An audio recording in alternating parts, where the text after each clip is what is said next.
Peace and love. Once again, welcome to the NEPPC podcast. I'm Brother Frank, and I'm with former political prisoner Abdul Haq Islam. Yes, we raised the question today, and we use that song that appropriately asks the question: where's the love? Where's the love for our political prisoners? Does our action show about how we feel about our political prisoners? Those who are incarcerated because they chose to take a position when it comes to the freedom of their people. This word love is used very often by us to express how we feel about one another, how we feel about people who we've been around for quite some time. You know, love is an action word. It's a verb, actually, right? And love, it has to be demonstrated. It has to be put out, and it has to be put up, meaning that you have to show what your true intentions are. And there's certain circumstances where you restrain yourself from taking certain actions, like when you're in a relationship with somebody and they don't act the way that you thought they should act, then you don't lash out, right? A civilized person don't lash out. You calm. You maintain composure. You express restraint, and that itself is discipline. It's still an action, right? It might sound like an oxymoron, but it is an action because you are expressing discipline. And what I'm saying, and what we're saying about that is, you know, people who say they love political prisoners or love freedom fighters, what are you doing? What does your action show about how you really feel? Are you involved? Are you taking action? Are you participating in programs? Are you showing up for events? What are you doing? That's what today's discussion is about. It's about that four-letter word, LOVE, and how it should be expressed regarding our political prisoners. Abdul Haq. Peace to love, love, love, love, love, sweet love. A beautiful thing, brothers and sisters. You know, a beautiful feeling. Very, very powerful force that we need in our lives. Our political prisoners have shown love, have proven love, have put the needs of the people above their own needs. You understand? Have strive.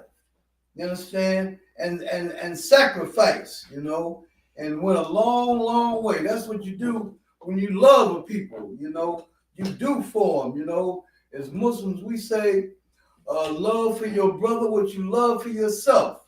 So our political prisoners, you know, being aware of our oppression and exploitation and slavery and maltreatment, you know, being treated like a dog, like animals, you know, they put their lives on the line.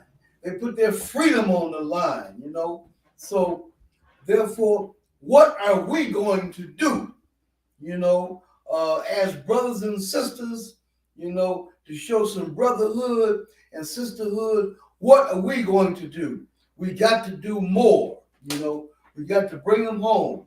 We got to fight. We got to protest. We got to organize. We got to spread the word. You know, we got to let our folks know that this is a top priority. You know, the love has got to be there. You know, for this special occasion, I wrote a poem called "Love Will Stop the Killing." I'm gonna read that in a minute. You know, it relates to the work of the December 12th movement. We have a Stop the Killing campaign, and several of our political prisoners engaged in work to stop us from murdering one another. For instance, Matulu, you understand, Veronza Bowers, you know, and others engaged in work to make us stop murdering one another, you know. So, you know, that is the connection that we're making between these themes in today's show. Also, Imam Jamil changed the lives of people who got caught up in the Lutheran proletarian lifestyle, criminal lifestyle, you understand, in a capitalist atmosphere, you know, a cold-blooded, you know, type of culture, you know, where one is only concerned about oneself, the opposite of love, you know. Imam Jamil involved in transforming young lives, people engaged in this type of thing, you know. And so we're saying that love has got to be the vibe, you understand? Love has got to be the vibe today, you know, and on and on and on. So I'm going to read a little something that I just finished writing. You know, I didn't get a chance to get out this morning and type it up. So I'm going to hope I can go through it, though, without stumbling. But the name of this is Love Will Stop the Killing. The heart of humanity is a bank with billions in righteous rage. History grants us great stake in beefs, countless as stars, sands, molecules, and leaves. Hell on earth, dressed up as a metaphor for Halloween, but changed clothes with climate change. On November 24th, I was thankful that I had a brain that researched sugar-coated genocide. We called for a mutiny in the millions of backwards marching army of behinds that attack racist jackboots and called it winning. Bloody pieces of Negro heads love to say the word victory. It's a national reforestation, a white supremacist nation that plants their knee deep in the passive classes. It's a civil war between violence nonviolence with a generalship of nonsense. Yet we kill each other.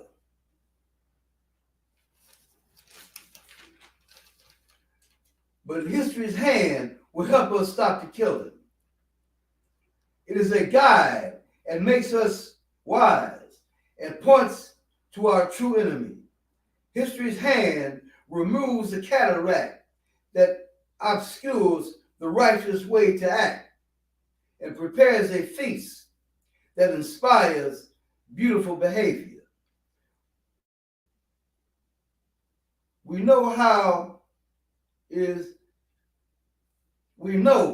that BGD leadership says love is a universal solution. With love as our guide, we'll walk on Liberty Avenue, liberated and free. On Gates Avenue, the gates of reconciliation and brotherhood will open for the Black nation. A great Atlantic of hope will fill us with the help of a Pacific when we walk those avenues. We'll feel mercy on Marcy, and on 125th, it will be 125%. Black love will stop the killing. It's already at work, and it's working for us. Okay, that's the poem I just wrote. I hope y'all like it. You know, it's about love. Love is the solution. You know, love is a powerful thing. You know, we need brothers and sisters, you know, to love those who show their love for us, you know, in a true and meaningful way, not just with words. You know, you can talk about love, baby, I love you. You know, you mean so much to me, you know, all that. You know, we can talk that stuff, you know, but it's what we do, you know. So we call on our people, you know, to not just talk about loving our political prisoners, but get out there and organize and fight hard to get them free. Peace and love. Yes, that's very important that we have to organize and fight to bring our political prisoners home. That means that wherever you at, you know, make it your business to tell others to write to political prisoners. I have to take another criticism of myself because I keep telling myself that I'm going to write to a political prisoner, and I have one in mind, which is Ruchell McGee, and he's been incarcerated for over 59 years. And yes, I've been busy and trying to sort out everything, but I'm going to get to it. That's something going to be done this week. If not, then you know, I gotta discipline myself. I gotta make it right. You know, I do push-ups as a form of punishment when I'm not doing what I'm supposed to be doing. So I know that has to be done, and so I just put that out there to be truthful with people who are viewing this, because we all got to work on things.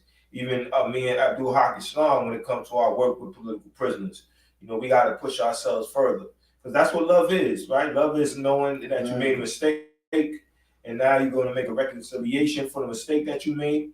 Love is understanding that you have to do something if you really feel a certain way about somebody, and you have to take action, and you have to let others know that I need your help, I need your support, because this is real, and this is somebody that I need to make sure that they're okay, and I need your help in doing that. And I think that that's what we need to really examine when we use love. When we say we love freedom fighters, and we love the fact that we could go to work and work a certain amount of time, right? Instead of having a regular 12-hour, 14-hour, 16-hour work day, we got an 8-hour work day. Somebody loved us enough to fight for that. And that out of their fight to obtain that, quality of life has changed. So we have to appreciate that. And if we appreciate that truthfully, then it'll manifest in action. We'll decide that we're going to step up. We're going to understand that I have to make a contribution to making things a certain way, things that I like. I love my children. My children deserve a better life. I'm going to save some money for them. I'm going to make sure that they don't have to have the same worries that I have. So you put forth work into that. So now when we come to the political prisoner, we come to the freedom fighter who understood that I love my people. I love my people so much that I need to change their reality, because it's not enough for me to identify something wrong. I have to step up, accept the responsibility, accept my role, and fight for change. Yes, there's going to be some repercussion by the state, and I'm prepared for it. I'm going to do whatever I need to do regarding my training, because I understand that, so much is at stake.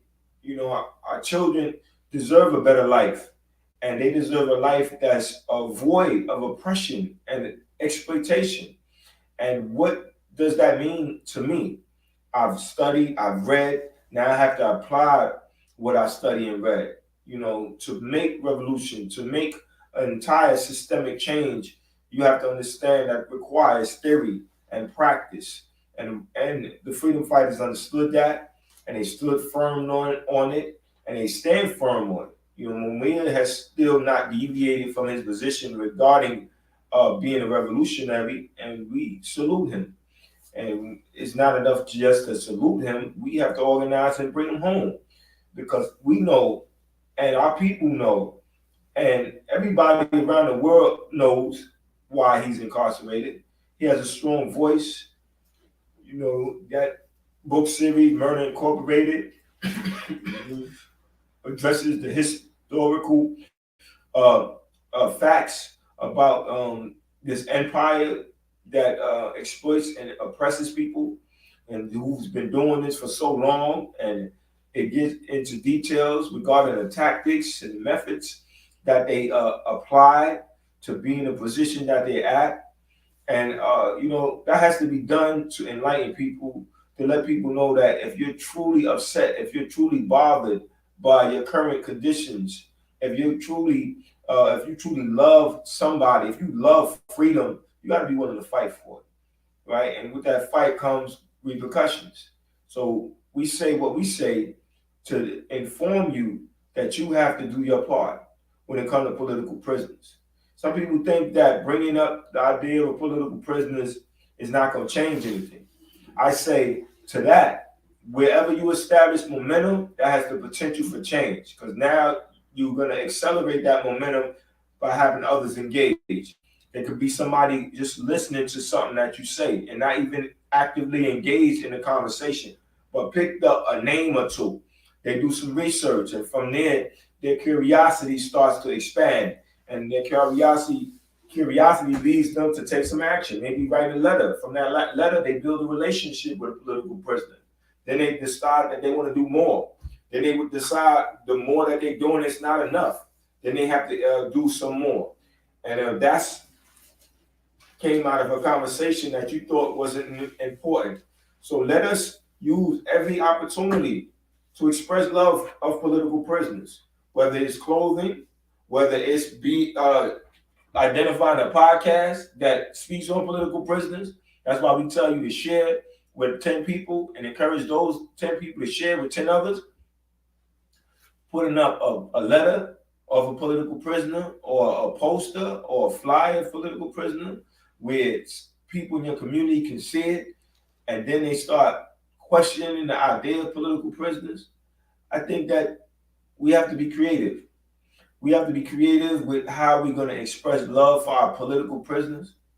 We have to be determined to fight for our political prisoners, because that's what love is about. Love is about doing what needs to be done to protect what's dear to you, what's sacred to you. Love is sacred. Love is powerful. Love is a word that can move you to do incredible things. So we have to understand that our political prisoners have done some incredible things. To be incarcerated for all these years and still have love with the people, for people, that's incredible. They could have easily been bitter. They could have ignored the continuous responsibility and obligation that a freedom fighter has, right? Freedom fighter is not something that you do momentarily. It's not something that you decide, okay, I'm going to do it today, but tomorrow I'm gonna do something else. It's a lifestyle, right? So even if you're not actively involved, your ideas or what you're drawn to has everything to do with fighting for freedom.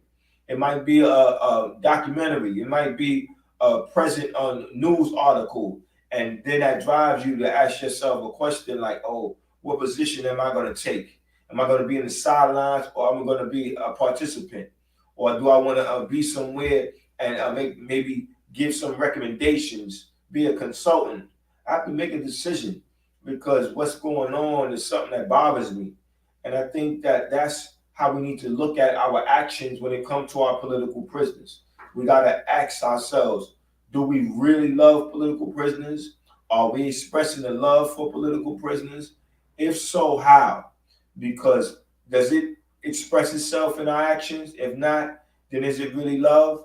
Because anybody can say anything, but the real test is when it's time to put it out there to let the world know what's going on. Just imagine if enough of us expressed love for Mumia. Do you think Mumia would still be incarcerated?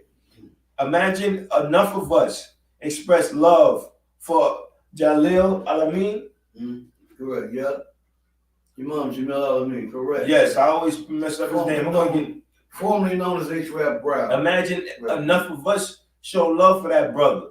You think he'll still be incarcerated? Enough of us show love for Joy Power. You think she wouldn't be home with her family right now? Sister. What about if enough of us show love for Kamal Siddiqui? Would that brother not be home right now? What if enough of us show love for Ed Poindexter? Would that brother not be home by now? Be home. What if enough of us show love for Veronda Bowers? Would that brother not be home right now? What if enough of us show love for Rochelle McGee? After 59 years, would that brother not be home right now? See, I asked you that question because that's the power of love. Love makes reality what you want it to be. Love is something that you move a force behind for your desired effects, for your desired outcome. And that's what we need to do. And that's what we need to be serious about when we talk about political prisoners. That's why our campaign slogan is don't let political prisoners die in prison. Right? Yes, we say free them all. That's what we want. But when we say don't let political prisoners die in prison, that is a personal responsibility. We have to internalize that idea. Because if you have a loved one fighting for their lives, would you not be there fighting with them? If not, are you really showing love at its highest level? Maybe you're not strong enough to be right there with them fighting. And I'm not going to knock nobody for not being that strong because it takes a different type of person to express love at that level. And I get that. But let's really talk about love and really dig deep into it, right? Because we got to go beneath the surface when it comes to certain ideas like love. Because love is powerful. And love is what drives a political prisoner to get involved at the magnitude that they're involved. Brother, while you were incarcerated for your political ideology, what was going on in your mind and how did your love for the people change? That's what I want to say. Well, my love for the people, was expressed in my heart by a desire to fight with everything in me, you understand, to relieve the suffering of the people, reading and studying, and prepare myself to be effective, you understand, as an activist and a fighter against this great evil. When we study history, we will understand that we went through hell, you understand? As Attorney Roger Warren said, there is no horror movie that can compare to the oppression, the torture, you understand, and the pain that our people went through in real life. So in loving our people, You understand? You know, we're gonna feel this. We're gonna feel this. You understand? And you know, that's what I felt. You know, when I was incarcerated. You understand? The penitentiary. You know, I felt that I had here. You understand? And be as effective as possible. And you know, we need to feel for our political prisoners. You know, when we listen to the radio and hear the news about 3, 4, 5-year-old babies dying in fires, and think about the pain they went through, you know, the pain of the flames. You understand? You know, it brings tears to our eyes, and that's love. So we also got to think of the pain of being incarcerated for 30, 40, 50, and 60 years. You understand? Being guarded over by some people who always have a Ku Klux Klan mentality that seek that type of employment, you understand, to dominate and oppress, you understand, and disrespect and dehumanize, you understand. We have to, as loving people, we got to feel for our political prisoners and understand the power of love, the most powerful force, the most powerful human force on earth, you know, to make things happen. And we come together in multitudes, you know, with this power in us, you know, and create movements to make things happen. Surely we can free our political prisoners. They're beginning to come home, and we can bring more of them home, you know, by this love in our heart, you know, being an organizer of our people, a motivating force, you understand, which pushes us, you understand, to force the enemy, you know, to act in accordance with the justice that they claim they're about. Black power, free them all. Yes, and just to add on to that point that you was making about what about bringing home our political prisoners like Sundiata Acoli, like Matuga Shakur, like Dave Gilbert and Jalil Abdul Mutakim. Right, that was love. We did that because we were moved by love. We wrote them, we kept them, their name alive, right, amongst various circles. I know I had my son, right, Jalil, I wrote Jalil, and that was very powerful for me to experience because it made the political prisoner real to me. I got it to build a relationship. We got to exchange ideas. We got to I got to get some advice on him, and it's funny because if I would have listened to him sooner, I would have been on TikTok sooner. I would have been more advanced and more experienced with it. I guess I was turned off by the name itself, but once I started using it and I started seeing the level of creativity that you had using it, I started incorporating it into my work. But I remember Jalil telling me that on a letter that we should use all those social medias to promote our ideas. So that came out of corresponding with a political prisoner, and that's why I put that out there because a political prisoner's ideas are going to be sharper than yours because they have less distractions, right? In this world, we have the struggle for food, clothing, and shelter in our everyday lives, right? And on top of that, you have your cell phone that accesses a number of things with a number of people that you may or may not know, and that becomes entertaining, but and time consuming because that's one thing that we're not paying attention. We're not paying attention to amount of time that we're investing in things that are just about a self-interest and not about necessarily doing something that's beyond your immediate self. And I think that that's what we need to look at when we look at the political prisoner. The political prisoner understands that, okay, I'm committed to my ideas. I'm gonna read more. I'm gonna sharpen up my ideas. I'm gonna study my case. I'm gonna hit this law library. I'm gonna get my mind to be my sharpest weapon, and my mind and my ability to connect dots and connect people is going to be what gets me out of my current situation.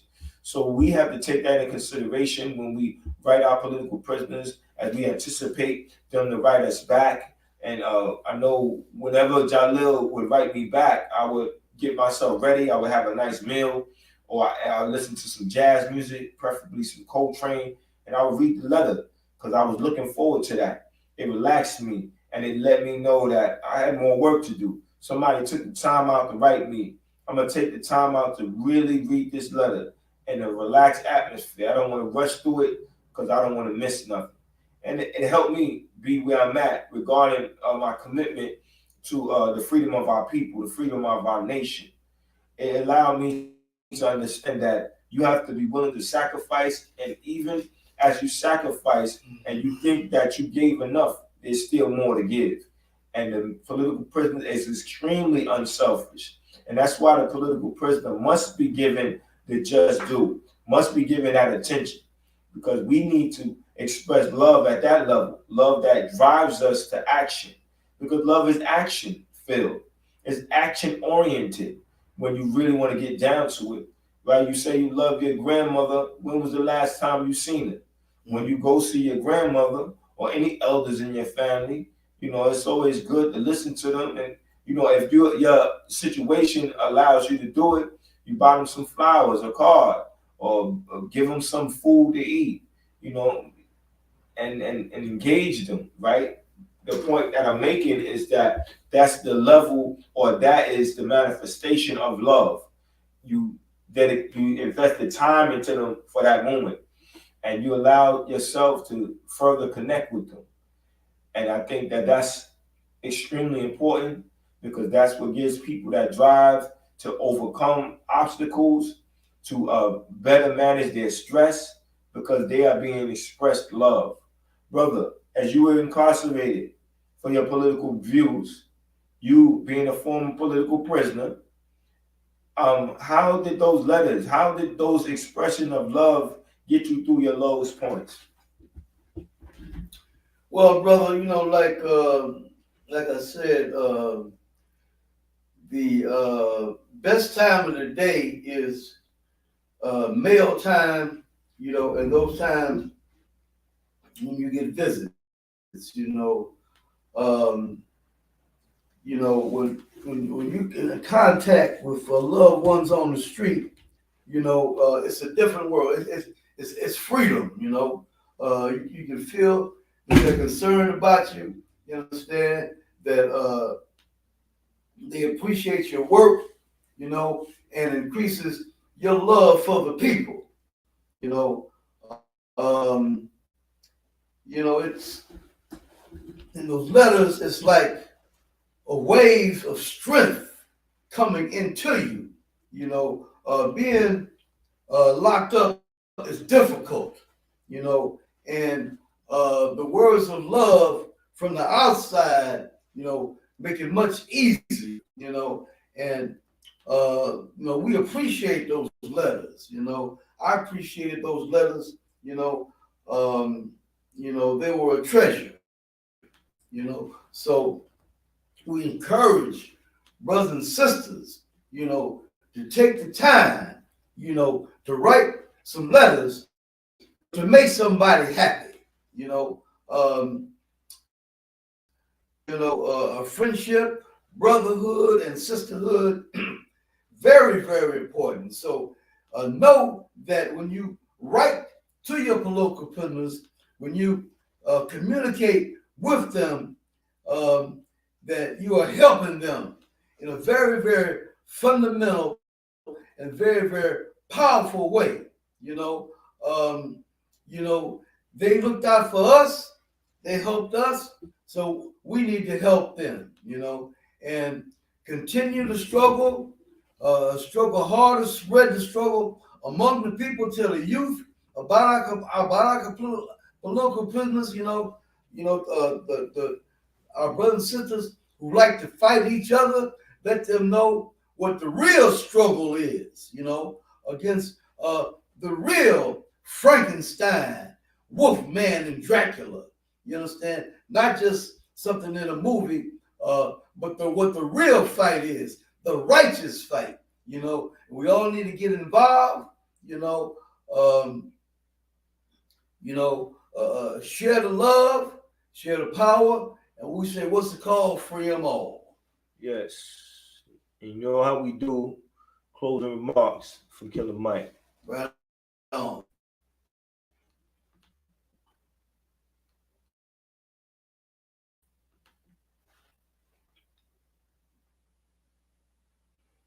Do this as well. And I have to give the credit to this idea of Miss Kathy Hughes of Radio One. She's like, Michael, it is time that you guys organize a fund to set aside to help people who sacrifice for our freedom. Meaning, every time something happens, I hear this. Why don't the gang bangers jump up and do something for us? Why don't you kill them? You kill each other. And I say to myself, when is the last time you sent money to Assata Shakur? When is the last time you sent money to Mutulu Shakur?